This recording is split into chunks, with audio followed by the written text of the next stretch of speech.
Hi everyone, this week's Parsha is Behar-Bechukotai. And in the latter of the two Parshiot this week, in Bechukotai, we start the Parsha with Im Bechukotai Telechu Mitzvotai Shmaru. If you follow in my chukim, my statutes, and do the mitzvot, then what happens? Hashem will make it rain. He'll make the rain come down. And the rain's going to lead to fruits and crops, and we're just coming off of a big section of the former of the two Parshiot in Behar, talking about Shemitah and Yovel, the sabbatical years and the Jubilee years of taking care of your fields. So it seems like talking about rain and fruits and crops would be appropriate as a reward for following in the ways of Hashem. I was thinking about it. Why is it that Hashem says, okay, you follow in all my ways and do the mitzvot, and I'm going to make it rain?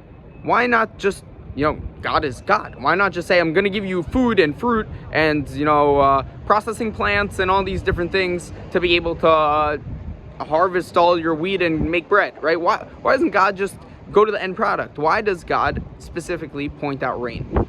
So I'm really lucky. I have the opportunity to make a siyum on Masechet Ta'anit tomorrow night. Should be really nice. It's a tractate of Gemara. It's all about fasting and rain. The whole beginning of it is all about the rains, and Gemara from there I think really helps clarify this point, why rain is specified here as a reward in Parshat Bechukotai. So at the bottom of Amud Bet, the first page of the Gemara of the Masechet Ta'anit, it talks about three keys, Gimel Maftechot, that are held by God. Three keys that God holds.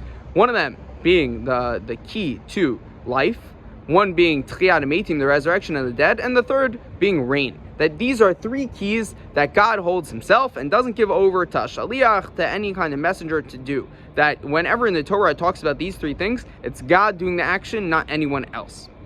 So, coming off of this on Daf Zayin, Amud Bet, I believe on page 7b of this Masechet, there is a famous Gemara that says, the day where it rains is greater than the day of creation. Now this is also a puzzling line, because how is it possible? Okay, sure, yeah, it's great when it rains. It gives water to all the crops, and we have food and water, etc. It's great. But how is it greater than the day of creation? How does this make any sense? So I was thinking about this as well, and I came to the conclusion that it's not about the end product. I was thinking about it the wrong way, that Hashem should have just said, if you follow in my ways in this week's Parsha, I'll give you the end product. It's not about that. It's, if you follow in my ways, you'll be conscious of where that end product is coming from. That rain inherently is the connector between heavens and earth, Shamayim and Aretz. Most literally, it's coming from a place that we can't even fathom down to our realm here.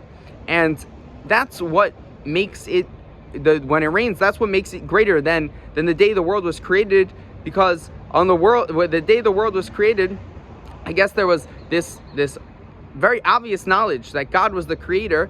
But when it rains for us, that is such an it enables us to really think about, not, okay, the rain's going to come and water our grass, and great, grass is watered. It's really, wow, look at who's sending the rain, and how the rain is coming down from this ominous place to come for us, and that real level of consciousness between us and Hashem. So my bracha to everyone this week is that we should all be able to walk Bechukosai, that we should be able to walk in God's ways and God's statutes, and be able to not be focused on the end product all the time, but to really focus on where the end product comes from Hashem, from the skies, not from the rain itself. And with that, I wish you all a Shabbat Shalom.